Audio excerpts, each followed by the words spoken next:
¿Cómo están, señores auditores? Ya nos hemos trasladado a nuestro segundo salón para poder recibir a nuestras visitas, nuestros invitados, pero antes de presentárselo quiero dar la bienvenida a la Cuenca del Ranco, Radio Paraíso del Lago Ranco, que abarca toda esta cuenca aquí en nuestra zona. Así que, señores, bienvenidos para esta noche, gracias por sintonizarlos, y Radio 101 también, que hoy día hemos tenido bastante expectación si venía don Juan Andrés. Así que está aquí pues, a las 9:05, como que tenía un nudito en el estómago por ver este tiempo donde había esta neblina, pero lo tengo a mi lado. Don Juan Andrés Vara, ex intendente y actual candidato a senador, qué gusto de saludarlo, bienvenido a esta mesa que ya le es un poco más conocida a usted. No, esta mesa es como la mesa de mi casa, y la verdad es que yo me siento muy a gusto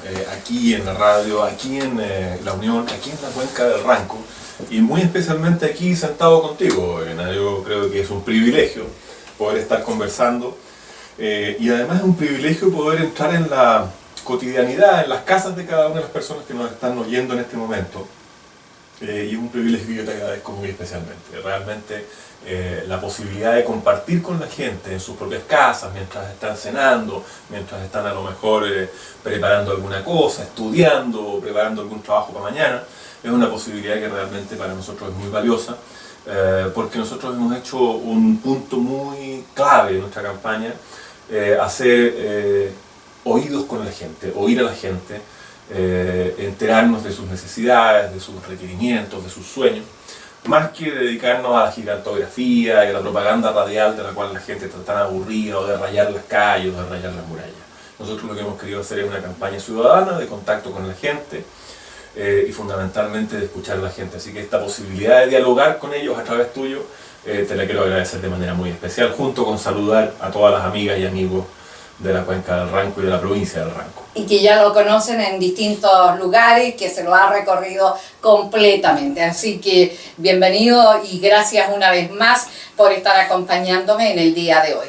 Voy a presentar también a otra persona que ya lo han ido conociendo, porque si uno va a la feria, ahí todos los sábados, no sé si llevará los encargos que la señora le debe de hacer, no lo sé, pero que lo veo conversando. Bienvenido don Alex Smith, candidato a diputado por el distrito 54. ¿Cómo está? Gusto de saludarlo. Igualmente, Elena, muchas gracias por esta invitación. Estoy muy contento de estar aquí en la radio de La Unión, en esta oportunidad. Como bien dijo Juan Andrés, casi que me quitó todas las palabras de lo que se puede decir como saludo, pero bueno, estoy muy contento. Esta es mi ciudad, por lo tanto yo estoy aquí en casa, y siempre poder comunicarse con la gente a través de tu radio es importante, porque esta es una radio bastante escucha, por lo tanto lo agradezco. Esta hora, un poquito tarde para nuestros estándares, espero que la gente esté ya comida y relajada, escuchando un poquito de qué es lo que pasa en nuestra zona, y por lo tanto muy agradecido de la gente que nos ha manifestado mucho apoyo. Y justamente esta actividad en la feria ha sido un acercamiento directo con toda la gente de todo tipo de nuestra zona. Por lo tanto ha sido muy enriquecedor para mí como persona poder participar de este proceso, y además muy contento porque los resultados han sido muy buenos. Así que muchas gracias y un gran saludo para nuestros auditores. Espero que se entretengan con nuestra conversación de esta noche. Ya vamos a entrar a fondo para poder conversar, así que bienvenidos y una vez más un millón de gracias, pero no me contestó antes de hacer el brindis, porque obvio que tenemos que hacerlo para... Bueno, y su... Aquí. Ah, ya, claro, porque tenemos que hacerlo. ¿Le lleva los encargos a la señora o no le llevan? La verdad es que algunos se los llevo y otros no. Y yo creo que esa es una filosofía de vida que es importante de mantener. ¿Por qué no lo lleva? Uno debe cumplir con casi todas las cosas que tiene que hacer. ¿Para volver a salir? Exactamente, para poder volver a salir. Este diputado sí que me gustó. Bien, aprendan los hombres. No, yo lo quiero, no me van a venir con eso. Bueno, quiero hacer este brindis deseándoles a ambos mucha suerte, por favor, todo el éxito en esta campaña. Salud. Salud, Elena, y también mucho éxito en tu medio de comunicación. Y un Muchas saludo muy gracias. cordial a todos los que nos escuchan. Y a nuestros amigos también a través de nuestra página Salud. web que nos van a poder ver. Salud. Salud. Ya pues, entramos, por favor, entramos a lo medular. Pocas son las personas que se atreven a postularse al Parlamento como candidato fuera de pacto. Es el camino, yo diría, más complicado para disputar un cupo en elecciones que se realizan al amparo del sistema binominal. Don Juan Andrés, su candidatura ha sido forzada a la independencia, ya que el apoyo ha sido negado por la UDI y por Renovación Nacional. ¿Por qué? A ver, yo creo que tú lo dices de manera muy precisa y muy exacta. Nuestra candidatura independiente es una candidatura forzada a la independencia por el rechazo de los partidos. Y el rechazo de los partidos se fundamenta, creo yo, en el miedo. Ellos saben que nuestra candidatura cuenta con un apoyo muy significativo, porque nosotros lo hicimos abierto. A mí me pidieron que yo dejara la intendencia para ser candidato a diputado una cantidad muy importante y muy representativa de gente de las provincias del Ranco y de Valdivia. Luego esa gente expresó su disposición a apoyar nuestra candidatura en declaraciones públicas en un medio de circulación regional, en el diario. De manera que ahí no hay nada oculto, los partidos saben que nuestra candidatura cuenta con un respaldo ciudadano enorme, transversal y además desde los más modestos y humildes pobladores de la región hasta la gente gerente de las más grandes empresas. Y por eso es que, obviamente, como los partidos políticos tienen un cierto sistema de club cerrado, esta idea de que alguien de afuera del club les viniera a golpear las puertas y a pedir primarias, no les pareció demasiado bien. Rechazaron la posibilidad de hacer primarias legales, más bien guardaron completo silencio.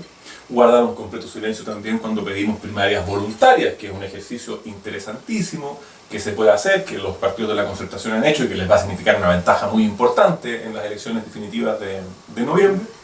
De manera que nosotros estamos siendo prácticamente forzados a competir como independientes. Y esto ocurre en un contexto que es muy divertido, es para la risa. Porque resulta que los partidos de derecha lo que dicen es: no, mire, nosotros le hacemos un llamado a los independientes y al mundo del centro para que se metan en política, que colaboren. Somos muy poquitos los que nos dedicamos a la política, necesitamos que se entre más gente. Y cuando alguien se toma en serio eso y les cree, le dan con la puerta a las narices. Pero yo lo que quiero decir también, Elena, y la gente que nos escucha, es que nosotros hemos hecho una campaña permanente de entender el rol de los partidos en una democracia. Nosotros jamás hemos criticado a los partidos políticos como institución, ¿no? Lo que hemos criticado es algunas de las conductas de quienes los dirigen, algunas de las fórmulas estratégicas que han elegido, pero entendemos muy bien el rol de los partidos. Y por eso es que nosotros hemos dicho públicamente también que hasta el último día, que es el 19 de agosto, vamos a estar disponibles para conversar con los partidos una fórmula que permita un buen resultado electoral para nuestro sector en las elecciones del 17 de noviembre. Así que aquí no hay nada completamente cerrado. Yo estoy, entre paréntesis, muy optimista. Veo con preocupación, por cierto, que las candidaturas que han levantado los partidos para tapar la posibilidad de que yo vaya con ellos, ninguna de las dos prende mucho, pese a que el gasto que se ha visto, al menos en Valdivia, es verdaderamente insólito. Nunca Para levantar un candidato. Para levantar un candidato que no conoce mucha gente, que no tiene mucho currículum, que es extraordinaria persona, es un muy buen ciudadano. Pero yo creo que ha hecho un esfuerzo económico el partido, o el presidente del partido, no lo sé, verdaderamente significativo, con el único propósito de tratar de que marquen la cuenta. No veo que eso esté teniendo el resultado esperado. No veo tampoco que la candidatura de la senadora von Baer, a quien le tengo mucho aprecio también y admiración, prenda, precisamente porque ella no es de la región, ella vive en Santiago, educa a sus niños en Santiago, y la gente hoy día en la región de Los Ríos tiene un regionalismo cada vez más fuerte.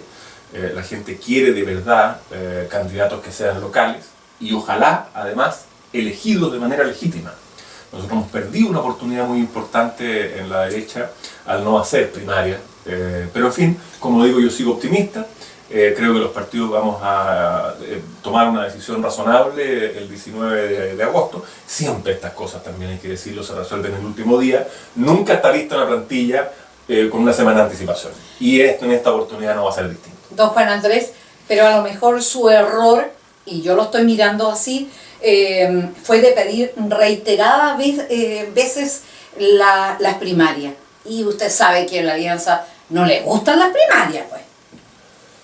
No, yo creo que no fue un error, todo lo contrario, fue un acto de responsabilidad y, si uno lo quiere, de ingenuidad, porque yo la verdad me creí la historia cuando el presidente de la República promulgó la ley de primaria. El presidente de Renovación Nacional salió diciendo que esto iba a oxigenar la política nacional y uno, bueno, tiende a creerle a la gente. El principio de buena fe lo que dice es creer a la persona lo que está diciendo. Yo lo creí y pedí primarias, y pedí primarias legales primero, primarias convencionales o voluntarias después. De manera que frente al silencio de los partidos, efectivamente no me quedó otra opción que buscar una candidatura independiente, que la gente además me pedía. Así aquí lo que hay es una verdadera presión social para que tengamos un senador que sea de la región, que la gente perciba como una persona capaz de generar diálogos, persona capaz de gestionar, persona que haya demostrado un compromiso con la región, y la gente vio en mí esa posibilidad. De manera que... Pero, no así, sé, pero no lo vio así. Ya lo vamos a tratar en todo caso una persona específicamente que domina el partido Renovación Nacional. Bueno, efectivamente, ahí tenemos una diferencia, dentro de muchas cosas que ciertamente nos unen ideológicamente, tenemos una diferencia estratégica. Yo creo que es conveniente que los partidos funcionen de manera distinta, funcionen de una manera convocante hacia la gente, que sean cercanos con la gente, que le den posibilidades a la gente de decidir. Y bueno, hay ciertos liderazgos que son distintos, digamos. Claro. Bueno, señor, ¿Smith o Smith? Schmidt. Smith. Sí. Ya. ¿Usted por qué como candidato independiente? ¿Como tal ha reunido también las firmas? Sí, la verdad es que no podría decir que una primicia, pero sí, tenemos el número ya requerido por la ley, superado hace bastante tiempo. Seguimos en el proceso de juntar las firmas. Hasta el 15 de agosto nos hemos puesto como plazo para terminar este proceso, porque nos interesa, junto con juntar la cantidad que es requisito por ley, también demostrar un poco más lo que esto significa como iniciativa. Esta candidatura independiente, que es producto un poco lo mismo que le ha pasado a Juan Andrés, donde nosotros inicialmente le hemos solicitado a los partidos de la Alianza unas primarias según la ley y luego unas primarias convencionales.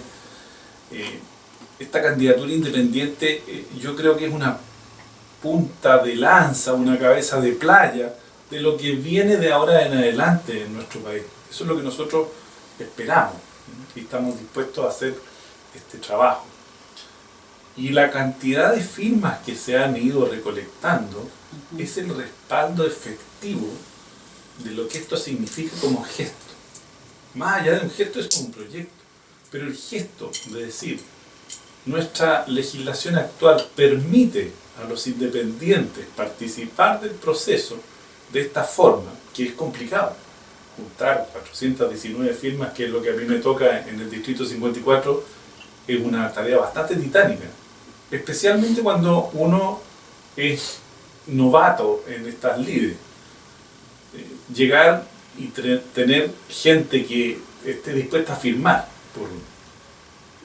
por uno en una notaría, es un compromiso que uno va adquiriendo que hace una responsabilidad gigantesca. ¿Pero por qué no abrazó algún partido político que habría sido menor el desgaste? Bueno, como lo señaló Juan Andrés, yo hice el mismo proceso. Yo solicité las primarias legales a los partidos de la Alianza, que es el sector con el cual yo me identifico más, sin ser parte de la Alianza, yo soy independiente. Y no tuve respuesta ni a las primarias legales, convencionales, o sea, la convencional posteriormente tampoco. Entonces, el proceso ha sido tener que seguir el camino difícil. Perfecto. El más difícil. El más difícil. El bueno. más difícil, sí. ¿Y qué ha hecho para que la gente lo conozca y confíe en usted y pueda respaldarlo con esta firma que ha ido solicitando? Porque si bien está viviendo tiempo en la Unión, pero no se le conoce a fondo un trabajo político. No, porque yo soy una persona que está entrando en la política recién. Yo resido en la Unión desde hace 8 años, estoy casado hace 22 años con una unionina, y vivo aquí desde hace 8 años, y yo soy una persona que ha entrado en la política recién, no soy un político tradicional, y soy una persona que cree en ciertas cosas, en ciertos principios, en ciertos roles que nosotros como ciudadanos debemos cumplir con nuestros pares, con nuestra comunidad. ¿Y qué le ha dicho a esas personas cuando usted estaba solicitando esa firma para que puedan confiar en usted? Más que solicitarle es preguntarle algo tan simple como: ¿no tenemos nosotros en nuestras comunidades gente lo suficientemente capaz para representarnos a nosotros mismos? Necesitamos traer gente de afuera que tienen algún grado especial de capacidad intelectual o de algún tipo. ¿Nosotros no somos capaces como comunidades de tener nuestros representantes? Yo creo que sí. Yo no soy Superman ni nada por el estilo, soy una persona común y corriente. Y creo que una persona común y corriente puede representar los intereses de las personas comunes y corrientes que somos todos.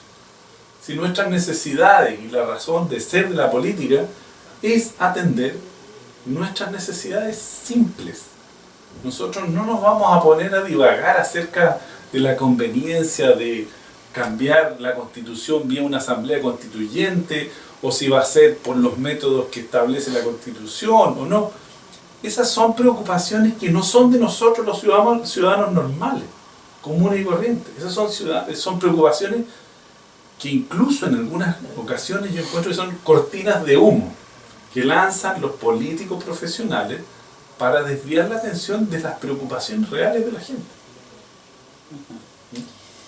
Bueno, don Juan Andrés, sinceramente, dígame por favor, ¿ha pensado en bajarse de su candidatura en algún momento? No, para nada, porque la verdad es que nosotros estamos verdaderamente entusiasmados con los resultados que estamos obteniendo.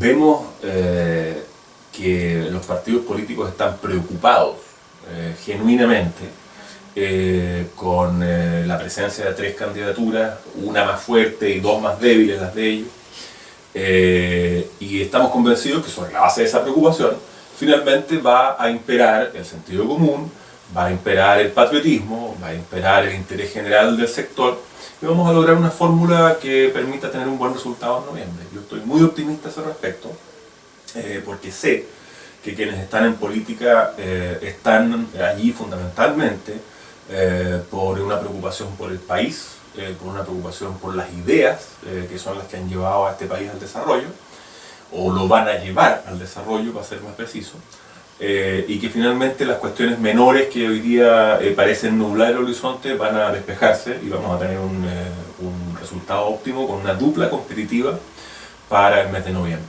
Estoy muy optimista y como le digo, no se me ha pasado por la cabeza la posibilidad de bajarme. Y desde luego quiero de inmediato aclarar que no he recibido ningún llamado de la moneda, ni de ninguna otra repartición Me ganó porque tenía que pública, preguntarle también eso. en ese sentido, ni el más mínimo. Y sé que no lo voy a recibir porque sé que el presidente y el ministro del Interior y el subsecretario son gente que maneja los códigos con los cuales estas cuestiones se resuelven de manera muy correcta. No sería razonable recibir un llamado de esa naturaleza. Así que quiero tranquilizar a la gente, porque Sí. le fueron a pedir al presidente que me llamara para que yo me bajara. Exactamente. Es decir, la preocupación llega a ese extremo.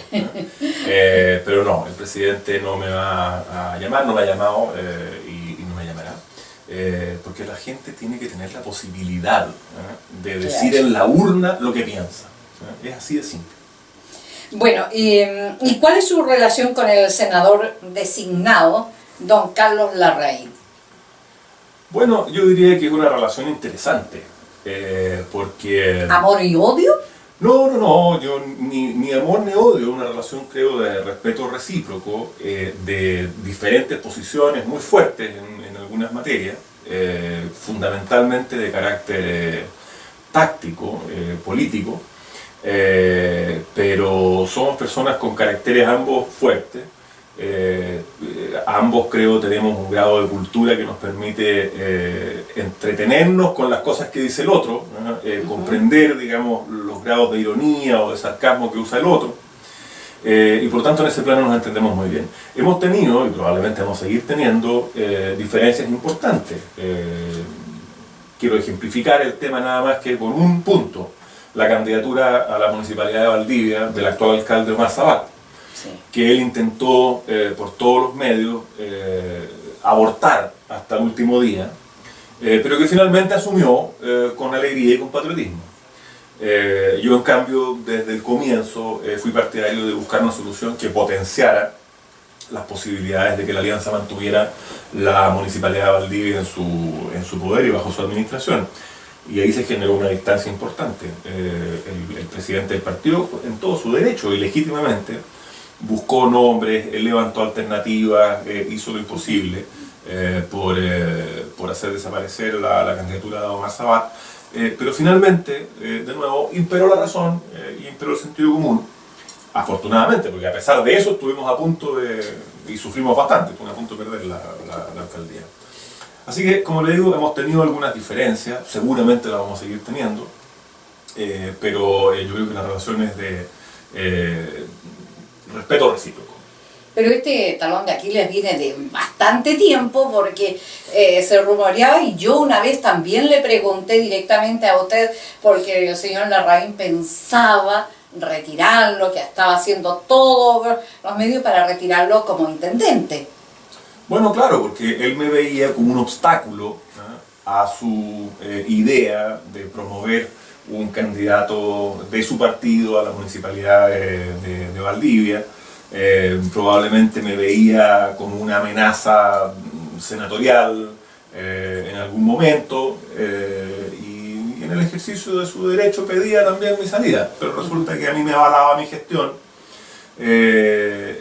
me avalaba una región creciendo muy bien, una región que tenía muy poco conflicto, una región en donde tanto gobierno como oposición reconocía que las cosas se estaban haciendo bien, que cuando había errores se corregían y se reconocían, de manera que no hubo ninguna posibilidad de que efectivamente esos esfuerzos concluyeran en mi salida como intendente. Y finalmente, cuando yo iba ya a renunciar para ser candidato a senador, el senador Larraín trataba de convencerme de que me quedara. Me decía, oiga, si el intendente tiene que dedicarse a administrar la región, esta es una tarea muy complicada, no debería dejarla. Así que es una relación como las que se dan en política, difícil. Él probablemente tenga un perfil ideológico algo más conservador de lo que lo tengo yo. Usted sabe que en la derecha hay dos almas que galopan al mismo tiempo, el alma liberal y el alma conservadora. Yo comparto esas dos almas porque mis dos abuelos fueron diputados, uno por el Partido Liberal y otro por el Partido Conservador. Así que yo soy una especie de sangre mestiza, liberal conservadora. En algunas cosas soy bastante liberal y en otras soy muy conservador. Así que en aquellas cosas que soy un poco más liberal, probablemente el senador Larraín tenga una opinión distinta a la mía, que son muy respetables y que además en Renovación Nacional suelen convivir estas almas de una manera muy fluida y a veces conflictiva también, pero la política es así. Así que no hay ahí ningún drama y como le digo, es una relación de diferencias, a veces profundas diferencias, pero con respeto recíproco. Muy bien. Señor Smith, ¿y usted en algún momento ¿Ha pensado en bajarse? La verdad es que la conversación diaria con las distintas personas en la comuna y en el distrito pasa por conversaciones en las cuales hay gente que tiene ciertos temores respecto a cuál puede ser el impacto de mi candidatura sobre lo que es el sector. Y yo creo que esos temores son infundados. Creo que todavía hay un proceso pendiente de concluir, que son las conversaciones con los partidos políticos. Yo también creo que hasta el día 19 no vamos a tener una definición clara de qué es lo que va a ocurrir. Y mi compromiso desde el día 1 es seguir adelante con esta candidatura, ya sea como independiente bajo el alero de algún partido político, como independiente puro. Pero ¿cómo está el panorama para asegurar que tiene posibilidades de salir como diputado? Porque de repente las matemáticas en esto se trabaja bastante. Bueno, yo soy optimista, lo he sido toda mi vida. La razón por la cual uno se mete en estos proyectos complicados es porque cree que puede salir de buena forma. Y bueno, yo no tengo una encuesta que diga, mira, estoy marcando tantos puntos, qué sé yo. Por lo demás, las encuestas hoy en día están totalmente desvirtuadas. O sea, no solamente por el hecho de que la encuesta como mecanismo está cuestionada, sino que porque nuestro sistema electoral cambió. Hoy día el voto es voluntario, por lo tanto, la gente que va a ir a votar es incierta.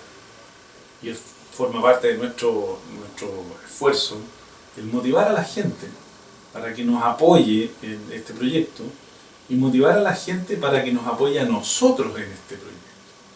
Dado el voto voluntario, es relevante poder llegar a convencer a la gente de decirle, mira, este proyecto independiente es difícil bajo el esquema del binominal, pero no es imposible, porque la gente no quiere seguir con el sistema en el cual los candidatos vienen designados a dedo. Por lo tanto, nosotros tenemos una oportunidad, la oportunidad de que ese 95% de la población que son independientes se levante de sus casas el día de la votación y nos apoye. Y tengamos una situación que es inesperada, probablemente es inesperada. Pero como digo, yo soy optimista, no tengo datos ni cifras en los cuales basarme como para decir los resultados se ven favorables o qué sé yo. Mi comunicación diaria en la calle con la gente me dice, sí, la gente esto es lo que está buscando. Nosotros como personas estamos buscando una representación local, regional, cercana. No de gente que viene al distrito en su semana distrital, sino que gente que vive aquí y que va a trabajar a Valparaíso 2 o 3 días o 4 días a la semana. Ya pues. Don Juan Andrés, usted encargó una medición para conocer su respaldo. ¿Estos están listos? ¿Cuáles han sido sus resultados? Muy buenos. Yo lo que voy a adelantar es que tenemos un compromiso en el comando de no entrar en una guerra de cifras porque nos parece poco sano, pero estamos contentos con nuestros resultados y al mismo tiempo estamos preocupados por la debilidad de las candidaturas de la alianza. Confirmamos que efectivamente esa debilidad que uno percibe en la calle estadísticamente se refleja. Y por supuesto vamos a seguir trabajando para incrementar el apoyo que tenemos y para convencer a los partidos de que tenemos una capacidad de trabajar en conjunto que nos enriquecería y produciría un muy buen resultado en noviembre. Yo creo que la situación de la alianza de cara a las elecciones de noviembre en general es muy compleja en el país y en la región de los ríos. Y es muy compleja porque no hemos tomado decisiones correctas, hemos tomado decisiones equivocadas. No hacer primarias en las parlamentarias, por ejemplo, no hacer primarias para las anteriores elecciones municipales, fueron 2 decisiones muy equivocadas en un contexto de voto voluntario, ¿no? En que la gente si quiere se levanta a votar y si no quiere no. Exacto. ese entrenamiento, esa motivación, ese compromiso que se genera con las elecciones primarias, nosotros no lo tenemos y la otra coalición sí lo tiene. Ellos tienen la experiencia de movilizar a su gente, nosotros no tenemos esa experiencia. Y por lo tanto estamos en una situación objetiva de desventaja. Y además ocurre, circunstancialmente, que en la región de Los Ríos la oposición tiene un candidato muy potente, que es el diputado Alfonso Durresti, no hay que desconocerlo, todas las encuestas así lo indican, y por lo tanto, cualquiera sea su compañero de lista, que yo creo que tampoco hay allí nada definitivo, la posibilidad de doblaje existe y es muy real. Bueno, don Carlos Larraín dio a conocer recientemente, creo que fue la semana pasada, los resultados de una encuesta interna de Renovación Nacional. Claro que esto no sé si habrán sido vistos por algunos, porque ya conozco estas encuestas, y que le otorgarían un amplio margen al candidato a senador por Renovación Nacional por Los Ríos, el señor Schulz, sobre la senadora von Baer y sobre usted. ¿Vio esa encuesta? No, no la vi. Y la va a ver, yo creo. Y tampoco la voy a ver seguramente, porque es una encuesta interna que no está validada. Y por esa es la razón por la cual yo tampoco quiero dar las cifras de mi encuesta, pese a que la mía es de una empresa responsable y seria, porque no quiero entrar en un dime y direte de cifras. Claramente no es la forma de operar. Yo soy partidario. Entonces, ¿por qué lo hizo? No, para información interna. Ya. Yo utilizo la encuesta como un mecanismo interno de corrección, de búsqueda de fórmulas, digamos, comunicacionales que sean más eficientes, de verificar cómo la gente percibe la figura del candidato. Me interesa mucho más eso que la cuestión de cuánto estoy marcando en un momento determinado. Yo no soy partidario de utilizar las encuestas como medios de propaganda electoral. Yo creo que las encuestas están muy desvirtuadas, entre otras cosas, porque se han utilizado mucho en la batalla electoral, en la contienda política. Las encuestas tienen que tratar de mantenerse en el plano de un instrumento científico, estadístico, y que sirva de insumo para la lucha política, pero que no sea un arma directa de la lucha política. Así que no, ningún comentario al respecto. Solamente decir que no es lo que dicen las cifras de otros estudios, no es lo que dice desde luego la nuestra, y no es lo que dice la percepción general. La percepción general indica una preocupante debilidad de las candidaturas de RN y de la UDI. O sea, para usted no están posesionados esos dos nombres entonces. No, yo todo lo contrario, creo que hay ahí una situación sobre la cual arrojar preocupación.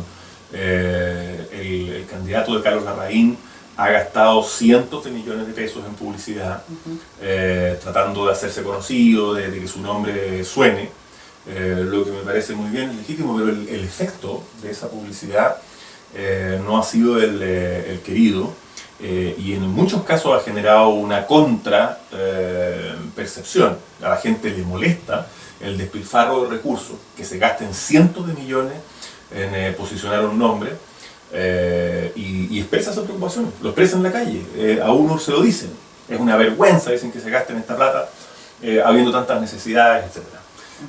De manera que yo tengo la tranquilidad absoluta de que la opción nuestra es una opción sólida, es una opción con una enorme capacidad además de crecer políticamente, de crecer además hacia el centro y hacia el mundo independiente, y estamos por eso enormemente optimistas y sabemos que finalmente los partidos políticos vamos a ser capaces de encontrar en conjunto una fórmula que nos permita llegar con una dupla competitiva a noviembre. Señor Smith, ¿cree usted que Evelyn Matei es la mejor alternativa como candidata presidencial a pesar de la división en que está instalada al interior de la alianza? No sé si la mejor, pero yo creo que es una buena candidata. Yo tengo un gran respeto por ella.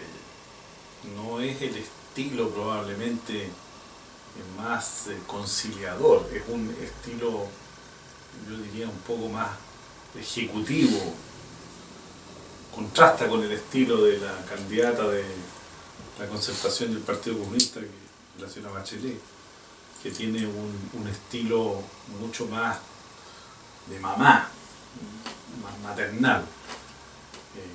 Desde esa perspectiva llama la atención, choca un poco con lo que estamos acostumbrados normalmente.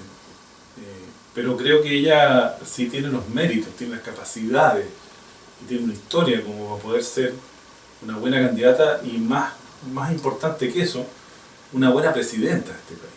Yo creo que desde esa perspectiva ella sí tiene los méritos. Ahora, que sea la persona de consenso dentro de la alianza para ser candidata única, es difícil de decirlo. Aquí hay una serie de resquemores entre los dos partidos principales de la derecha, que son Renovación Nacional y la UDI, que probablemente están estorbando o haciendo difícil el camino. Pero también es cierto de que ella ha sido ministra del presidente Piñera, con quien se distanció fuertemente producto de una situación que fue público conocimiento en los tiempos de Ricardo Claro y Megavisión. Si el presidente de la República ha sido capaz de convocarla a ella por sus méritos y dejar en el pasado las discrepancias, desavenencias, en beneficio del país, creo que hoy día los dos partidos están en la obligación de llegar a un acuerdo que sea de beneficio para todo el país. Y creo que ella sí tiene los méritos y en el fondo hay que tener altura de mira como para que ella pueda seguir adelante como candidata. No sé si yo la hubiese elegido como candidata presidencial. Ya. Creo que no estaba dentro de mi radar, dentro del espectro de la gente que yo hubiese elegido. Pero analizándola desde la perspectiva de sus méritos, creo que sí tiene derecho a estar ahí. Y creo que en el caso de salir elegida va a ser una muy buena presidenta. ¿Cree que va a encontrar el respaldo de Renovación Nacional este sábado? Yo confío en que sí lo consiga. ¿Qué dice usted? No, yo tengo una opinión ligeramente distinta de la de mi amigo Alex, en el sentido que creo que tal vez precisamente por el contraste con la candidata del Partido Comunista y de la Concertación, y ese estilo frontal, incluso a veces hasta garabatero, que tiene la Evelyn, eso la hace una gran candidata. Efectivamente, ella llegó a esta situación de una manera que ninguno de nosotros se imaginaba, ¿no? Y probablemente ninguno de nosotros hubiera querido, que a través de la terrible enfermedad que aquejó a Pablo Longueira. Pero la verdad es que a mí me cuesta imaginar, me cuesta pensar alguien que esté mejor en el papel de candidato a presidencia de la República en la centro derecha que Evelyn Matei hoy día. Yo creo que Renovación Nacional va a actuar con sentido común y con responsabilidad y patriotismo, y va a dejar de lado esas legítimas aprehensiones y esos resquemores del pasado, que obviamente uno no se puede hacer el tonto, existen. Si nadie pretende que se olviden las cosas ni que se nieguen, sino que simplemente que se superen. Llega un momento en política en que hay que optar por a veces tragar cosas que son difícilmente digeribles en beneficio del bien común o para evitar el desastre. Y este es uno de esos casos, y estoy seguro que Renovación Nacional, que es un partido patriótico antes que nada, va a apoyar sin reserva la opción de la Evelyn Matei. Es lo que yo creo que debiera hacerse. No solamente porque no se ve otra alternativa, sino que porque de verdad la Evelyn es una muy buena candidata. Es una muy buena candidata.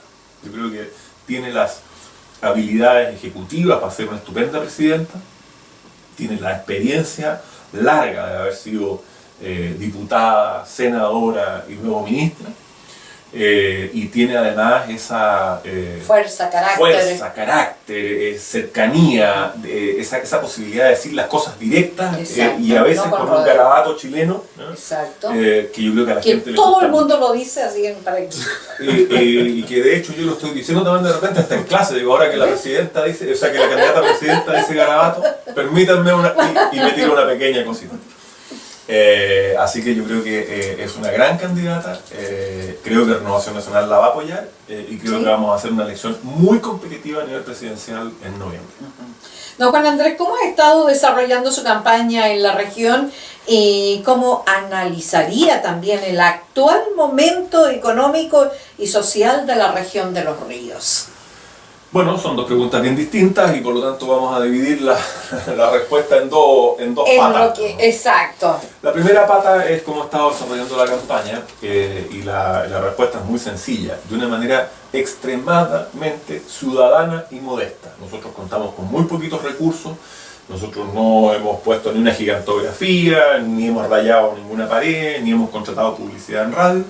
Simplemente estamos haciendo una campaña, hablando con la gente, generando comandos locales, generando reuniones con las instituciones, con las juntas de vecinos, yéndose donde está la gente a conversar con ellos, a enterarme de cuáles son sus necesidades, sus sueños, sus anhelos, sus requerimientos, qué esperan de la política, qué esperan de un senador de la República, contándoles también cómo un senador de la República de la región y que tenga capacidad de articulación les puede cambiar su propia vida cotidiana. Eso es muy importante porque la gente muchas veces no visualiza ninguna conexión entre la actividad de un diputado o de un senador, ¿ya? Y los problemas que la aquejan en su cotidianidad, en su día a día, ¿ya? Y la verdad es que hay mucha relación, ¿ya? Hay mucha relación entre las posibilidades de trabajo que tiene una persona, las posibilidades de que se mejore la renta, las posibilidades de que acceda a un subsidio para vivienda, de que se pueda comprar una casa, las posibilidades de que le pavimenten o le arreglen el camino que llega a su casa con la actividad de un senador o de un diputado. Y esa explicación ha sido muy enriquecedora, ha sido realmente comprometedora, además la forma como la gente se ha volcado a las notarías a patrocinar nuestra candidatura independiente, ha sido realmente mágico, maravilloso y emocionante. Y por otro lado, a la región, cómo la veo en su pie actual, económico, social y de desarrollo. Yo te diría lo siguiente, Elena. Mira, la región, para decirlo en términos muy coloquiales y que la gente lo entienda, hizo un gran negocio al independizarse de la región de los lagos y constituirse como región de los ríos. Hemos multiplicado por 6 la cifra que nosotros recibíamos en el presupuesto de obras públicas, casi por 7. Y también hemos multiplicado por 7 la cifra que nosotros recibíamos del Fondo Nacional de Desarrollo Regional, el famoso FNDR, que es lo que administra el Consejo Regional con el Intendente. Eso ha permitido, por lo mismo, multiplicar por 6 o por 7 el número y la envergadura de las obras que se están realizando hoy día en nuestra región. Obras que eran impensables hasta hace pocos años, como el puente Caucao, por ejemplo, la pavimentación Valdivia-Antilhue, la pavimentación total del circuito en el lago Ranco, el puente sobre el río Bueno. Son todas obras de una envergadura que eran impensables cuando éramos simplemente provincia de Valdivia. Con el Fondo Nacional de Desarrollo Regional ocurre lo mismo. La disponibilidad de recursos para los proyectos de las comunas se ha multiplicado por 6 o por 7. Y en ese sentido, la región ha exhibido, ha mostrado un avance muy significativo y la gente lo percibe sin lugar a dudas, digamos, porque, claro, muchas veces una escuelita en un lugar perdido no se percibe mucho, pero esas obras grandes, camotudas, ¿no? La gente sí que las percibe y sí que entonces entiende que hay un progreso indudable. ¿En dónde, en cambio, creo yo que estamos todavía al debe o en deuda, claramente? En materia de inversión privada. La superación de la pobreza y el logro de la situación de desarrollo no se logra solo con la inversión pública. La inversión pública es de alguna manera pan pa' hoy y hambre pa' mañana. Ayuda mucho porque da empleo, etc.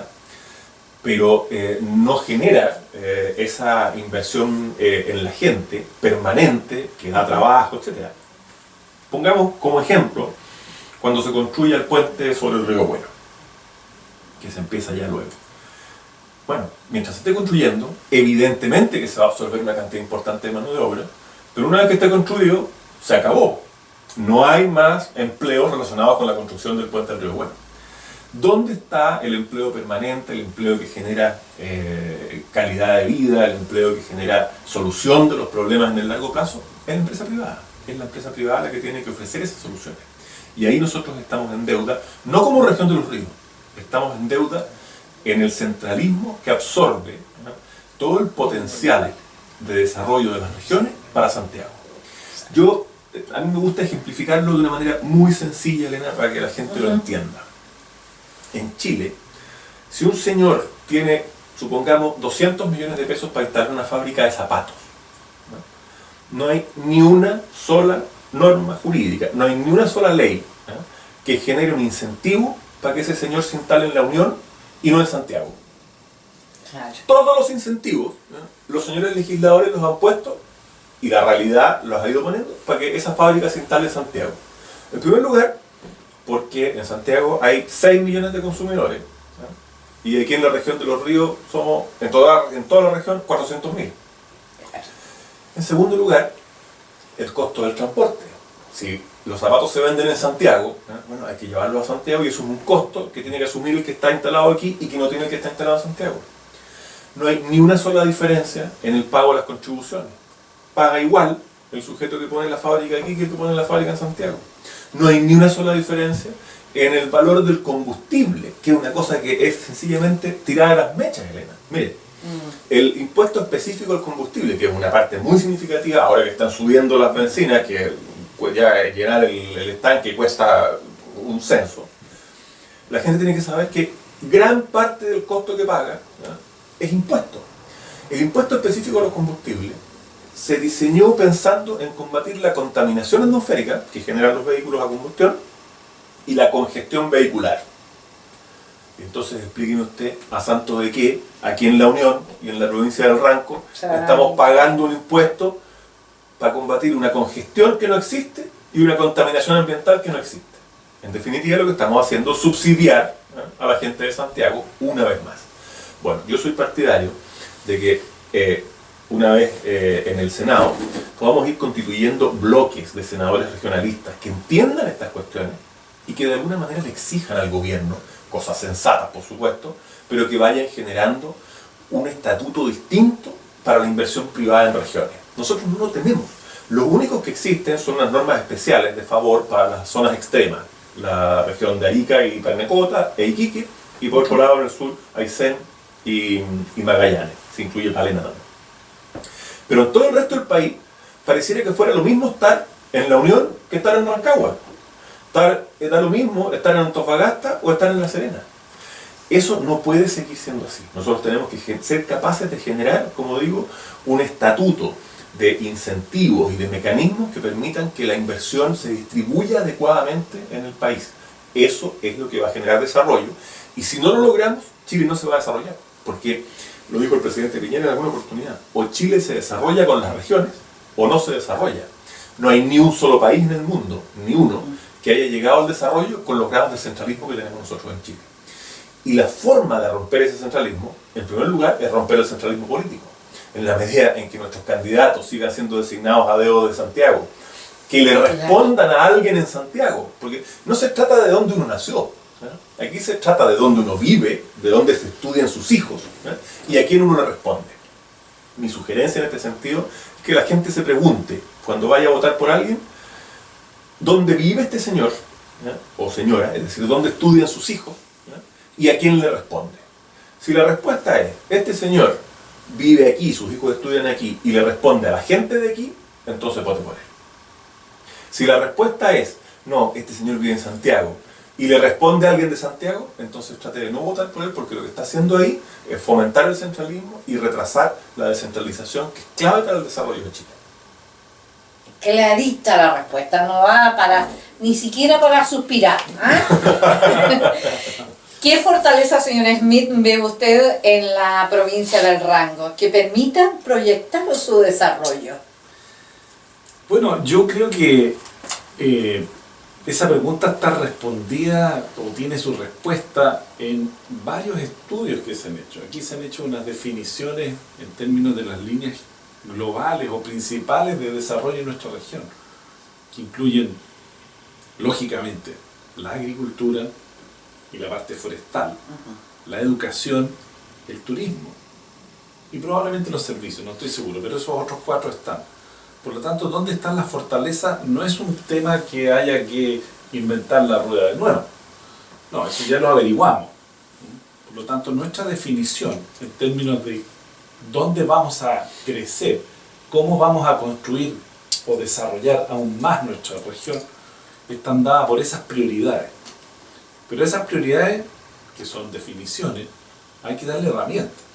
Y lo que Juan Andrés estaba explicando recién son precisamente las herramientas que hay que alinear de manera tal de que esas definiciones tengan el apoyo para poder desarrollarse. Y en esto pasan cosas relevantes. Por ejemplo, nosotros no nos definimos como una región minera. Sin embargo, la ley minera rige en todo el territorio nacional.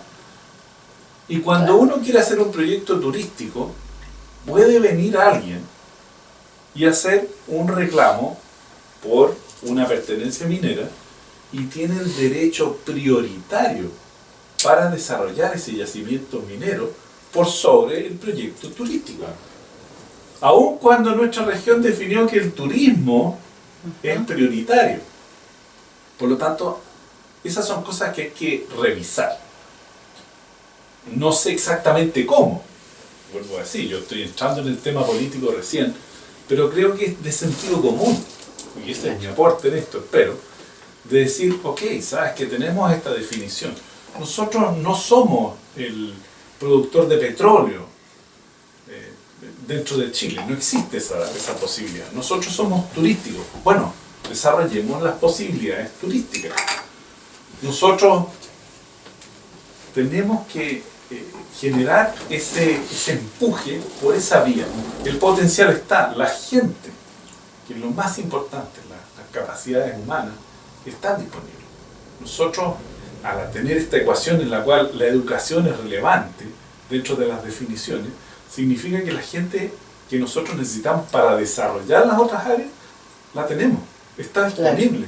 No necesitamos exportarla a otras regiones, como pasa hoy día. Hay que crear las condiciones y los incentivos correctos para que esa misma gente que nosotros educamos por ahora en Valdivia, espero que en un plazo no muy lejano, también aquí en nuestra provincia, esa gente se quede y se quede de buena forma. Por lo tanto, el potencial, cuál es el crecimiento, cuáles son las perspectivas de esta región, yo lo veo de muy buena forma. Me ha tocado participar en algunos talleres de identificación de esta región y yo soy optimista en términos de cómo lo veo. Ahora soy optimista pensando también que hay que dar ciertos pasos y hay que acelerar ciertos pasos. En particular para mí, en caso de poder tener la posibilidad de ser elegido, creo que como senador, o sea, como diputado regionalista, voy a empujar fuertemente cosas en las cuales yo creo que necesitamos desarrollar al más breve plazo. Por ejemplo, el puerto de Corral. El puerto de Corral es realmente algo que yo no entiendo que no se haya desarrollado con mayor velocidad. Las industrias productivas dentro de Valdivia y del área de influencia de Valdivia se están yendo de Valdivia. Y se están yendo de Valdivia por una razón de costos de flete, de costos de energía. Todos son costos que nosotros como región de alguna forma podemos abordar. El puerto en particular genera un potencial de toda esta zona gigantesco. Yo todo esto lo digo porque vengo desde el sector privado, como empresario me veo expuesto a todas estas condiciones habitualmente. Por lo tanto, yo creo que hay ciertas cosas en las cuales hay que concentrarse. Creo que la infraestructura portuaria, la infraestructura caminera debe estar de primer orden y hay que tener ojo con los FNDR o todos los tipos de fondos que se van a invertir, principalmente los del sector central, en términos de asignarnos correctamente a los proyectos prioritarios. Y yo creo que esa es una definición que, junto con esta elección de presidentes, senadores, diputados, vienen los consejeros regionales, va a ser relevante. Es decir, no es una cosa baladí el tener ciertos consejeros regionales. Hay que tener ojo también con ellos. Ellos van a ser los que es muy importante eso. Es muy importante. Sí. Es muy importante para esta definición. ¿En qué vamos a usar los recursos prioritariamente? Claro. Los recursos son acotados, las necesidades son infinitas, Ok, ¿qué va primero? ¿Qué va segundo? ¿Qué va tercero? ¿Y qué cantidad? El pueblo va a elegir a la gente del Core hoy día. Es bueno. Efectivamente, es una muy buena noticia porque apunta hacia fortalecer el regionalismo. En la medida en que en las regiones haya un consejo que tenga auténtica legitimidad democrática, bueno, esa va a ser una voz que va a pesar mucho más que lo que pesan hoy día los consejos regionales. Y por lo tanto se va a ir generando en cada una de las regiones del país una conciencia de sí misma, una conciencia de la necesidad de potenciar el crecimiento y el desarrollo regional y una legitimidad en la voz que reclama por ese desarrollo y por esa conciencia en el Consejo Regional. Así que es una gran noticia que estemos hoy día cumpliendo el mandato constitucional de elegir a los consejeros regionales. La gente probablemente en la región de Los Ríos se va a sorprender cuando reciba 4 papeletas de votación en un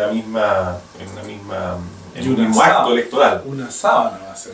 Y seguramente la de los consejeros regionales va a ser una sábana bastante grande, pero la cosa no es tan complicada. 1 es la de presidente, 2 de senadores, 3 de diputados y 4 de consejeros regionales. La gente muchas veces no conoce a los consejeros regionales y por eso es bueno conversarlo. Los consejeros regionales conforman el consejo regional, que es el que administra los fondos de la región junto con el intendente. Hoy día los consejeros regionales son elegidos de manera indirecta por los concejales de cada comuna, constituidos en una especie de comité elector por provincia. Eso se cambia y pasan a ser elegidos de modo directo. Y eso les va a aumentar el poder político de manera muy notable. Va también a introducir gente nueva a la actividad política, gente que va a tener una votación muy importante. Hay que recordarse que, por ejemplo, los consejeros que salgan electos por la provincia de Valdivia van a tener un universo electoral más grande que el del Distrito 53 actual y que el del Distrito 54 actual.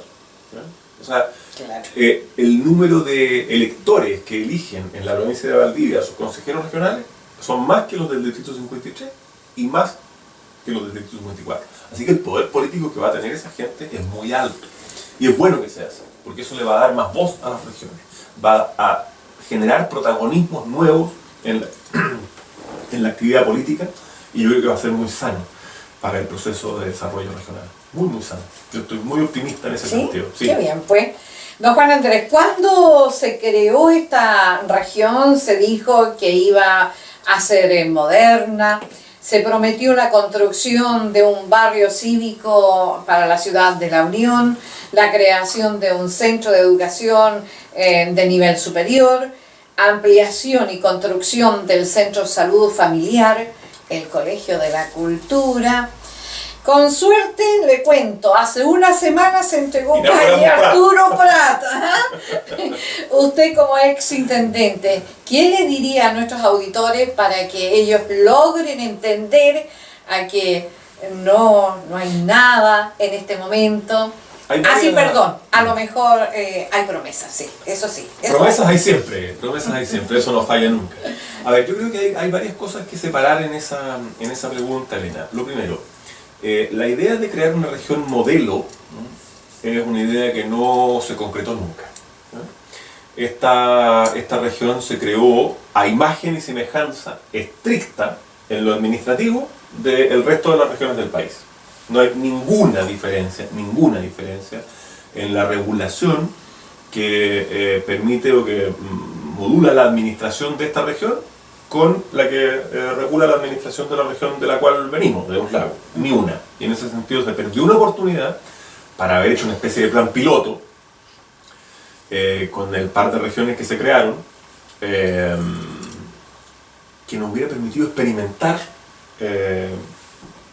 fórmulas nuevas de administración, fórmulas más eficientes, fórmulas que depositen más confianza en los administradores regionales, que no nos exijan ir a Santiago para pasar un peso de un lado para otro, fórmulas que nos permitan en definitiva ser más eficientes en el servicio a la ciudadanía. Eso no ocurrió, y no ocurrió por decisión del Congreso de la República. Claro. O sea, esto no es un problema de la gente de la región, de nuevo es un problema de la gente de Santiago. La gente de Santiago no quiso hacer un plan piloto con estas regiones. Y las diferencias que tenemos nosotros con Arica Parinacota, que son bastantes, porque Arica Parinacota ha resultado mucho más complicada de administrar como región, no se deben a una cuestión de regulación o de modelo o no modelo, se deben a la capacidad de la gente. Nosotros aquí tenemos mejores administradores que lo que tiene Arica Parinacota. Tenemos mejor personal, tenemos más calidad en el capital humano. Así que esa fue una idea que se frustró, se chingó, para decirlo en términos más coloquiales, en el proceso de creación de la región. La ley no estableció ninguna fórmula de administración modelo para esta región. Así que nos hemos conformado con una administración igual a la de las otras regiones, en un modelo más humano, a escala más chica. Y luego, con respecto a obras concretas, que son emblemáticas y que han resultado, algunas de ellas, traumáticamente difíciles de conseguir para la Unión, hay que decir que efectivamente hay mucho de deuda en este sentido. Me preguntaron el otro día qué opinaba yo de la inauguración finalmente de la Avenida Prat, y yo suspiré nomás, porque el alivio que sentía al saber que eso finalmente se había resuelto fue enorme. Y la verdad es que hay distintas razones que explican, nunca justifican, pero que explican las demoras y los retrasos. Quiero mencionar nada más dos casos emblemáticos y luego dar un mensaje de optimismo. En el caso de la Avenida Prat, se generaron una serie, se sumó una serie, esta es una obra que estaba financiada por el gobierno regional, pero que estaba a cargo del Ministerio de la Vivienda y Urbanismo. Se generaron una serie de problemas, en primer lugar, administrativos, que no fueron previstos, que no se pudieron prever. Y en segundo lugar, una serie de problemas técnicos, que se encontraron los ductos de agua de la empresa de alcantarillado, una cantidad enorme de problemas que hubo que resolver y rediseñar. Y finalmente esto se demoró muchísimo más de lo que debió haberse demorado. Y yo quiero, con toda tranquilidad, uno, agradecerle la paciencia a la gente, que realmente es encomiable, y dos, pedirle las disculpas del caso, porque uno podrá explicar todo lo que quiera, pero nunca justificar una demora como la que se produjo. Pero en fin, finalmente tenemos la maravilla de pavimento que hoy día adorna la entrada por Rapaco de la Unión. Y quiero mencionar también el otro proyecto emblemático, que es el de la Escuela de la Cultura. En la Escuela de la Cultura lo que ocurrió es lo siguiente: cuando se diseñó en su época este proyecto, se diseñó con bastante, digámoslo suavemente, holgura en su concepción arquitectónica y en el gasto de recursos. Y resulta que después, cuando hubo que someter a ese proyecto a la evaluación técnica que determina si el proyecto es socialmente rentable o no, resultó que como se había hecho un proyecto demasiado a lo grande y la matrícula venía bajando sustantivamente en los últimos años, resulta que el gasto finalmente por persona, por estudiante, era excesivo y no daba la rentabilidad social. ¿Qué es lo que hicimos nosotros? En el Consejo Regional dijimos, bueno, este es un proyecto que para la Unión es extremadamente valioso. No podemos saltarnos la reglamentación en el sentido de llevar adelante un proyecto que no tiene rentabilidad social, porque ahí le cae encima al intendente desde luego y a los consejeros de la Contraloría. Entonces reformulemos el proyecto de manera de hacerlo compatible con la actual demanda, con la actual matrícula estudiantil. Y nosotros financiamos entonces de nuevo un estudio de ingeniería y de diseño que nos permitiera tener una escuela de cultura moderna, cómoda, confortable, con todos los requerimientos, pero que fuera compatible con la matrícula actual. Cuando yo dejé la intendencia, este era un estudio de diseño que estaba en ejecución.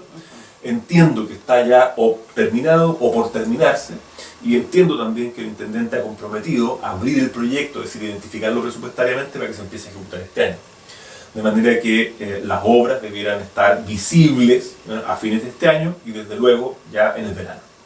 Así que hace una semana volvió otra vez con otras objeciones que tuvieron que hacerle con la parte de pavimentación. O sea, la obra pública, la gente tiene que entenderlo, la obra pública suele ser mucho más complicada que la obra privada. Cuando uno contrata a un maestro para que le haga un quincho en la casa, bueno, uno habla con el maestro se las arregla, le cobra y el asunto está listo en el plazo más breve posible.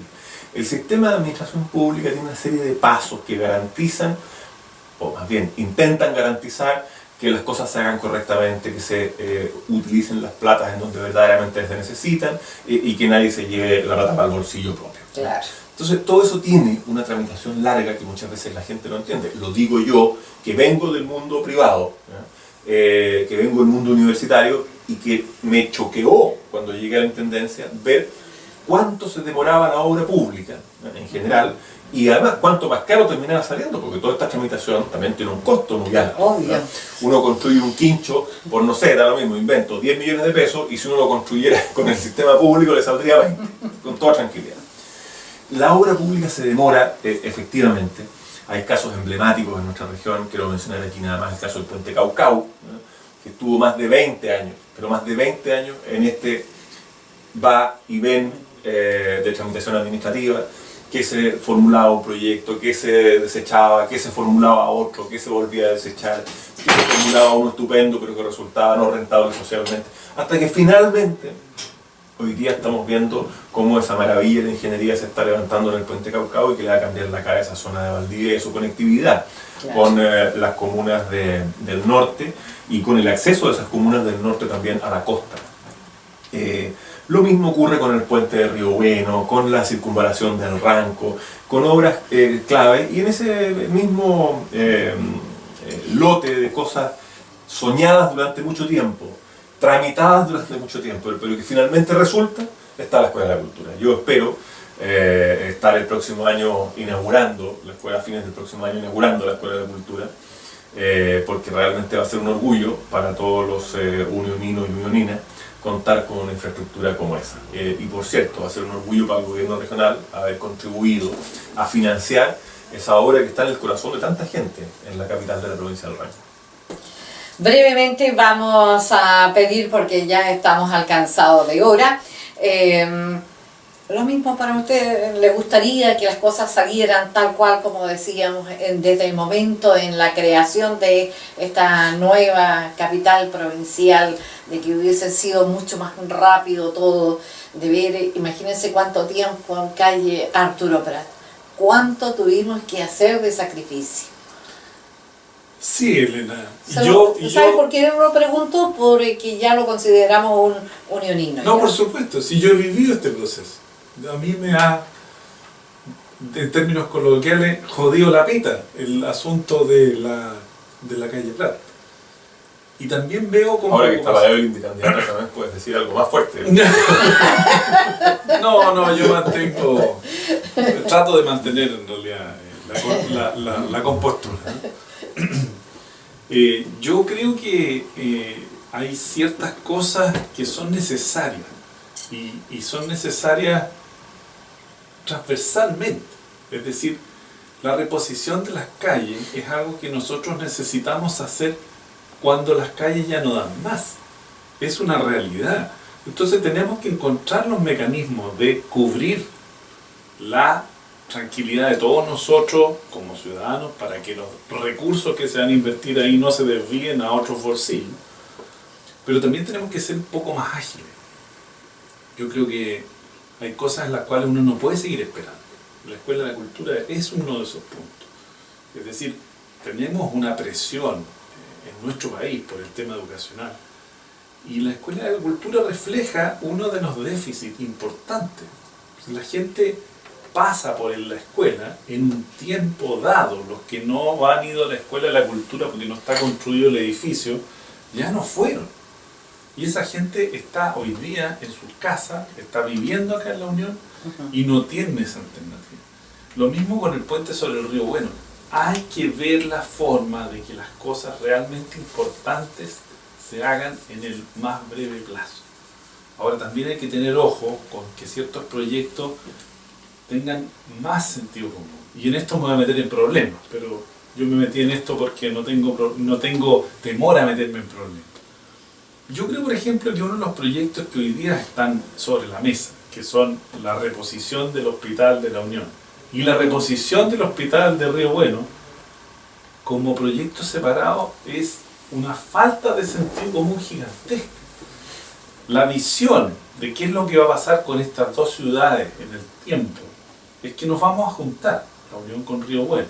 Se va a construir todo este eje transversal que hay entre Río Bueno y la unión pasando por el cruce de los Tambores, y se va a consolidar. Esto va a ser una gran ciudad.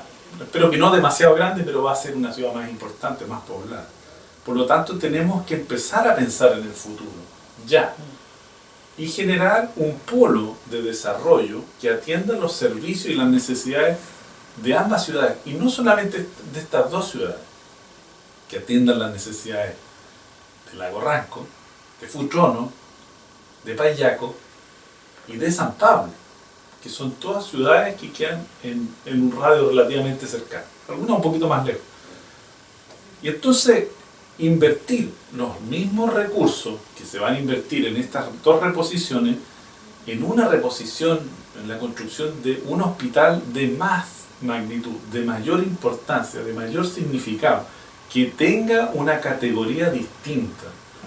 Y yo creo que es razonable, tener un hospital base en Valdivia y un pseudo hospital base aquí, en nuestra provincia. Ese es un ejemplo de las cosas que yo creo que deben hacerse. Si estamos pensando en la educación superior en nuestra provincia, en nuestro distrito, pasa un poco lo mismo. ¿De qué manera juntamos nosotros a la cantidad de gente que se requiere para justificar un instituto de educación superior, una universidad, una escuela técnica como la que existe aquí en la entrada al camino a Puerto Nuevo? Bueno, si nosotros consolidamos en un lugar que sea de fácil acceso para todas estas ciudades, el gasto o la inversión va a tener muchísima mayor rentabilidad o mayor efecto, para hablarlo en términos más normales. Tiene mucho mejor resultado el construir esa infraestructura en un lugar que sea centralizado, que no queda lejos, el cruce no queda lejos de él. Por lo tanto, desarrollar con mayor visión ese tipo de cosas nos permite, por otro lado, allegar los recursos de manera bastante más fácil, porque la justificación de un hospital con una pequeña población es muy distinta a la justificación de un hospital más importante con la población de estos distintos centros urbanos que están consolidándose. Por lo tanto, mi visión va por ese lado, y creo que evidentemente que en nuestra estructura de cómo se ordena y se distribuyen las platas, la municipalidad de La Unión va a mirar esto y va a decir, bueno, me van a llegar bastante más recursos, y Río Bueno va a decir, bueno, me van a llegar bastante menos recursos. Creo que hay que hacer una figura especial. Hay que hacer una figura especial que nos permita a nosotros, en la zona interior de la región de los ríos, tener otro centro que nos permita a nosotros ser más independientes y más autosuficientes. Muy bien, pues muchas gracias. La verdad que estoy muy alcanzada de la hora, don Juan Andrés. La verdad, temas nacionales que quería ver sobre qué es lo que pensaba sobre el censo. Me llamó mucho la atención ahora, por ejemplo, que la candidata presidencial Michelle Bachelet dijo estar dispuesta a legislar y debatir en la sociedad sobre matrimonio entre personas homosexuales y la posibilidad de que éstas puedan adoptar hijos. Eso me llamó mucho la atención. No sé si ustedes estarán de acuerdo. Brevemente su opinión, por favor. Hay muchos temas valóricos que resultan atractivos y desafiantes de planteárselos, y yo creo que es un mérito que se esté dispuesto a nivel nacional a discutirlos. Uno de ellos es el tema del aborto, otro de ellos es el tema del matrimonio homosexual, la posibilidad de que los homosexuales adopten. Yo en ese sentido quiero ser muy breve, pero al mismo tiempo bien categórico. Yo tengo un problema, voy a decirlo, de vísceras con el aborto. A mí, yo solo pensar en darle muerte a una criatura que tiene forma humana y que está en el vientre materno, se me revuelve el estómago. Pero cuando hay una... Y por lo tanto, no estoy a favor de despenalizar el aborto en ninguna circunstancia. Otra cosa es que hay ciertos casos en que se puede cometer un delito, pero no recibir sanción o pena. ¿no? Y eso ocurre, por ejemplo, cuando uno mata a alguien en legítima defensa. No deja de ser delito, ¿no? Pero hay una causal de exculpación, a uno no lo penalizan. Y yo creo que hay 3 hipótesis en las que uno puede efectivamente legislar para que el delito de aborto no se penalice. Uno, el caso de la violación, ¿no? Que es un atentado gravísimo en contra de la libertad, en contra de la autonomía, y que fuerza una situación absoluta. Por supuesto que nadie la va a obligar a abortar, pero la posibilidad tiene que existir, y si lo hace no puede ser sancionada. 2, la posibilidad de hacerlo en circunstancias de anencefalia, cuando el feto no tiene cerebro, ¿no? Y por lo tanto no tiene ninguna posibilidad de sobrevivir al parto natural. Y yo creo que obligar a una madre a llevar un embarazo que sabe que no tiene destino durante 9 meses hace que el aborto, en ese caso, siendo un delito, no deba ser penalizado. Tengo experiencias personales al respecto, así que puedo decirlo. Mi mujer llevó un embarazo a término de 9 meses en estas condiciones y no fue fácil. Y el tercer supuesto es el caso en que realmente hay un peligro grave para la vida de la madre, ¿no? Si se practica el aborto, y esa es una situación que hoy día ya está resuelta por la propia legislación, no debería ser penalizado. Así que claramente yo estoy en contra de legalizar el aborto. No soy capaz de imaginarme un país que, aunque sé que hay muchos en otras partes, pero que deliberadamente dice vamos a permitir matar a una vida humana en gestación hasta un cierto número de semanas o meses. Me resulta muy, como digo, estomacalmente imposible de aceptar. Si aceptamos eso, ¿por qué no unos meses más? ¿Y por qué no recién nacido? Yo no soy capaz de aceptar eso. Respecto al matrimonio homosexual, yo creo que es un tema en donde la sociedad chilena tiene que debatir, pero creo que la inmensa mayoría de la población está no a favor de esa idea, y en cambio sí está a favor de la idea de buscar una fórmula de pacto de unión civil, acuerdo de vida en pareja, o como quiera que se le llame, que sirva para resolver al mismo tiempo el problema de los 2 millones de personas que conviven sin estar casados y hacen vida familiar, y el problema de la formalización de las relaciones que existen de individuos o personas del mismo sexo. Y con respecto a la posibilidad de que esas parejas unidas de esa manera adopten, yo tengo la impresión de que esa es una cuestión que debiera permitirse si es que no hay una pareja heterosexual que se quiera hacer cargo de un determinado niño. ¿Por qué? Porque, a ver, se suele caricaturizar cuando hay una situación en la cual, como en el contexto de una pareja homosexual, se produce, por ejemplo, un abuso infantil. Y de claro, porque son homosexuales. Pero fíjense ustedes que en este caso terriblemente trágico de Puerto Montt, de la niñita que se quedó esperando guagua porque el padrastro la violó en reiteradas oportunidades, nadie sale diciendo, ¡ah, miren, los heterosexuales! Claro. ¿Se fijan? Hay una situación ahí de injusticia. Y yo creo que en casos entonces en que por razones sociales sigue siendo tal vez razonable privilegiar o preferir a las parejas de hombre y mujer para dar en adopción. Pero yo me pregunto si una criatura, a lo mejor enferma, a lo mejor con problemas mentales, va a estar mejor atendida en una casa con una pareja homosexual que la quiere, ¿no? A una institución pública en donde está permanentemente, no quiero decir descuidada, pero no con los mejores cuidados, para decirlo suavemente. Así que esa es una materia que estaría dispuesto a discutir, y en cualquier caso me parece que es sano que estas cuestiones se discutan abiertamente y que sean parte del debate público, porque finalmente quien tiene que tener la palabra en esto es la ciudadanía. El pueblo es el soberano, ¿no? Pero claro, también quienes optamos a cargos públicos tenemos el deber de explicitar cuáles son nuestras posiciones y de alguna manera encauzar o liderar el debate. Exacto. Así que espero haber sido suficientemente claro en estas materias y no haberle esquivado el bulto, que es lo que muchos hacen, ¿verdad? Exacto. Bueno, como buen abogado, así yo en que... esto no quiero para nada esquivar el bulto. Sí. Sí, yo brevemente quiero hacer una definición no tan larga y explícita como la que hace Juan Andrés, que además es abogado y ya ha tenido una experiencia traumática también en el tema del aborto. Yo escuché hace poco tiempo atrás, con respecto al aborto, una definición que a mí me marcó. Yo no tenía tan claro cuál era mi posición hasta que escuché una persona que es defensora de estas organizaciones y le dijo a alguien, mira, un error no se resuelve con otro error, o un problema no se resuelve con otro problema. Por lo tanto, mi visión respecto al aborto es que no es deseable. No es deseable y la legislación en términos de decir, ok, legislemos cuando sí, cuando no, escapa a nuestras capacidades reales de decisión. Yo soy contrario al aborto, creo que no es el camino, y creo que hoy en día lo que hacen los médicos es un procedimiento que es extremo en algunos casos. Pero la legislación está hecha siempre para algunos casos y puede llevar a una generación de facilitación del aborto que no es lo que estamos buscando. Por lo tanto, yo diría, los casos más extremos, que además son los más escasos, son el mal menor que hay que asumir nosotros como sociedad para evitar el mal mayor, que es la masificación del aborto.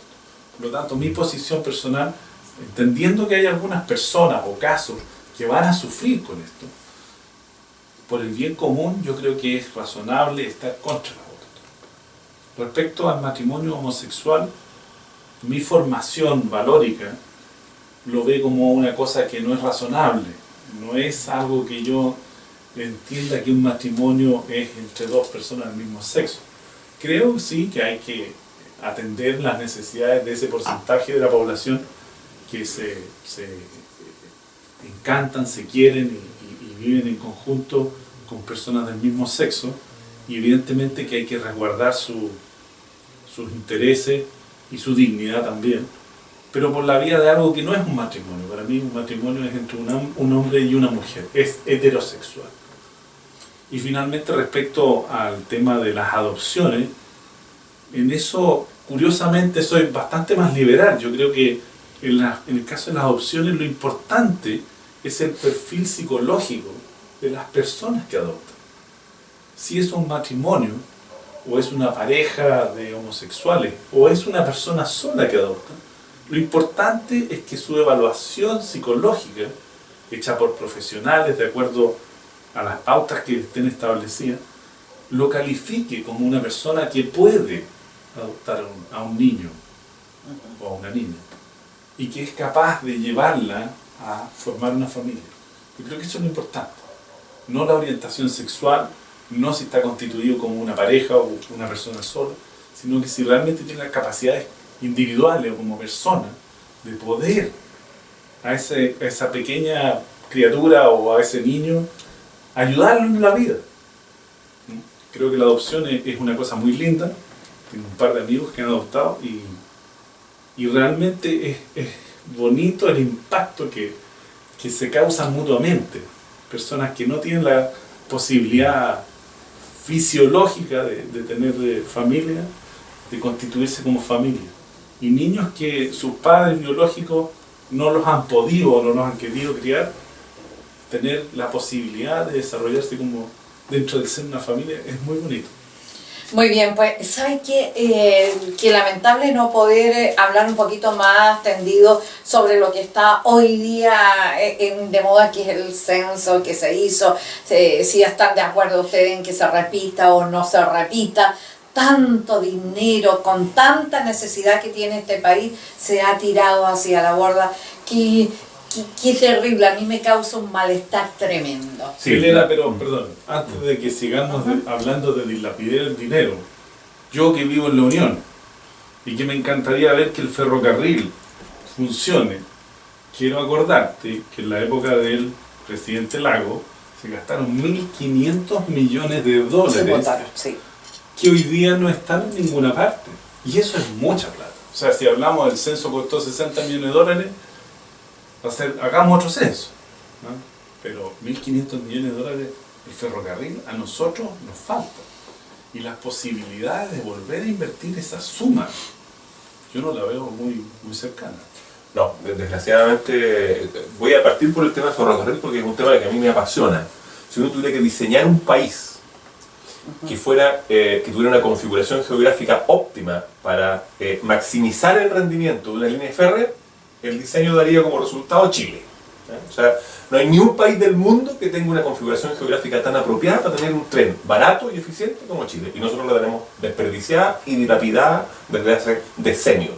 Y eso es una cosa que evidentemente en algún momento hay que corregir, pero claro, estamos con el trauma del desperdicio de los 1.500 millones de dólares y por lo tanto es poco probable que haya voluntad política de hacer algo al respecto en los próximos 10 o 15 años. Pero yo espero de verdad que haya allí una innovación, porque Chile se pierde una oportunidad de lujo de tener a un costo muy mínimo un sistema de comunicaciones y de transporte ferroviario de primer nivel en el mundo.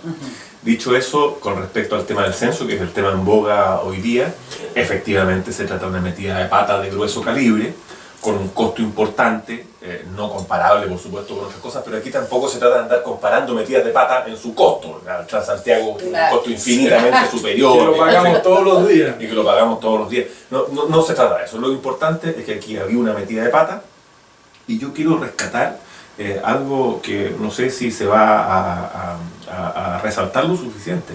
El presidente de la República, ¿no?, le ha pedido perdón a todos los chilenos de manera explícita y directa por esa metida de pata. O sea, no lo ha dicho con esos términos de la metida de pata, pero el perdón lo ha pedido de manera absolutamente clara, nítida, que todos los chilenos.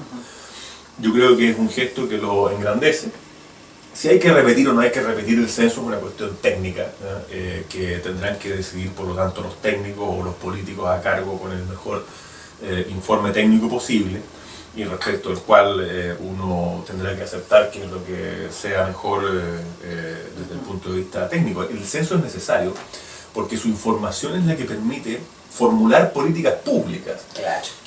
Si uno no tiene información estadística adecuada, bueno, uno no sabe qué terreno pisa a la hora de formular políticas públicas de las clases más diversas, digamos, desde cuestiones de deporte, tráfico de control de seguridad, tráfico de estupefacientes, políticas de vivienda, políticas de salud, en fin, todo pasa por una información de base que sea acuciosa y correcta, y por lo tanto necesitamos tenerla. Si para tenerla hay que repetir parte del censo o el censo abreviado, habrá que hacerlo. La aproximación mía, por lo tanto, es dejar que en esto hablen los técnicos, que se tome la mejor decisión técnica, y celebrar que el presidente de la República haya tenido la hombría y la grandeza de pedirle perdón a todos los chilenos, porque bajo su mandato se generó esta metida de pata. Me parece que es una buena señal. Muy bien, pues señores, la verdad que voy a pedir las disculpas porque nos hemos alargado demasiado con esta conversación, pero valía la pena. Interesantes mis invitados que los hemos conocido. Radio Paraíso de Lago Ranco, toda esta cuenca del Ranco junto a Radio 101, entregando nuestras conversaciones de los días jueves.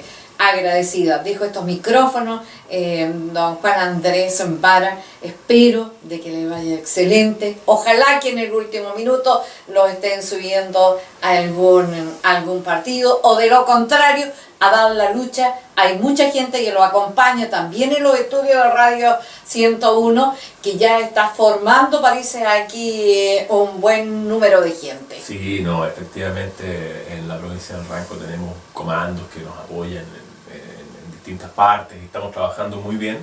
Y yo quiero despedirme en primer lugar de la gente de la provincia del Ranco, de la cuenca del Lago Ranco, especialmente de los auditores de Radio Paraíso, y por cierto también de tus auditores locales de la 101, diciéndoles simplemente que estamos en esta campaña senatorial, y en el caso de Alex en la campaña de diputado, porque sabemos que finalmente a quien uno elige como senador o como diputado determina de manera indirecta pero muy fuerte cuán rápido o cuán lento se va avanzando hacia una calidad de vida mejor, hacia un futuro mejor para nosotros, para nuestros hijos, para nuestra familia. Necesitamos generar desarrollo regional, y para eso necesitamos descentralizar el país. Y para descentralizar el país necesitamos elegir gente que sea capaz, que sea de la región, y sobre todo que le responda a la gente de la región, que no le responda a un señor de una oficina en Santiago o en Valparaíso, que le responda a la gente de la región. Y por eso estamos verdaderamente muy optimistas, estamos muy contentos con el apoyo que hemos recibido. Quiero agradecer la inmensa cantidad de firmas de patrocinio de nuestra candidatura que han surgido de la comuna de La Unión y de las demás comunas de la provincia del Ranco. Y quiero agradecerte a ti también, Elena, este espacio de conversación, de agradable picoteo que nos tienes aquí de sobremesa. Es un privilegio compartir contigo, es un privilegio conversar contigo, contestar a tus preguntas, y es un privilegio poder de alguna manera abrir el corazón junto a ti para toda la gente de la provincia del Ranco. Soy yo la agradecida en realidad por haber asistido, por el presente que me ha traído, y seguramente también ese regalo me lo trajeron para mí, así que un millón de gracias. Bueno, Alex, también a ti un millón de gracias. Te he ido conociendo en el transcurso del camino, una persona que realmente me ha sorprendido y que yo creo que con un par de vueltas se va a colocar un político. Un millón de gracias por estar acompañándome esta noche, y mucha suerte también. Muchas gracias, Elena, por la invitación. También quiero despedirme saludando a todos los auditores de tu radioemisora y también de Radio Paraíso. Para mí es un placer, lo digo sinceramente, es un placer venir a una entrevista de lo que para mí es el buen periodismo, donde se pueden conversar estos temas sin interrupciones, sin contrapreguntas que a uno no lo dejan terminar la idea, sino que con generosidad de tiempo. Así que te lo agradezco también a la gente, que espero que se haya entretenido con nuestra conversación, y espero que nos vuelvas a invitar prontamente, ¿no? Exacto, sí, ya se viene la otra partida, ya viene la otra partida, así que espero que ustedes, por favor, no se me vayan a bajar, ¿ah? Así que ahí lo vamos a perseguir. Bueno, señores auditores, un millón de gracias por habernos acompañado una vez más en esta programación. El próximo jueves es feriado, por lo tanto no va a haber programa, sino que hasta el día 22 de agosto ya está confirmado nuestro invitado, que es el actual diputado y candidato a senador, el señor Alfonso de Urresti. Estamos esperando el nombre del otro diputado de la democracia cristiana, que tiene que saber si es uno perteneciente al Partido Comunista. Estamos esperando ese nombre para hacer la invitación, pero ya tenemos confirmado con don Alfonso de Urresti, que está encantado también de aceptar esta invitación. Así que un millón de gracias, nos vemos. Buenas noches, gracias. Gracias a ustedes. Buenas noches. Gracias. Muchas gracias.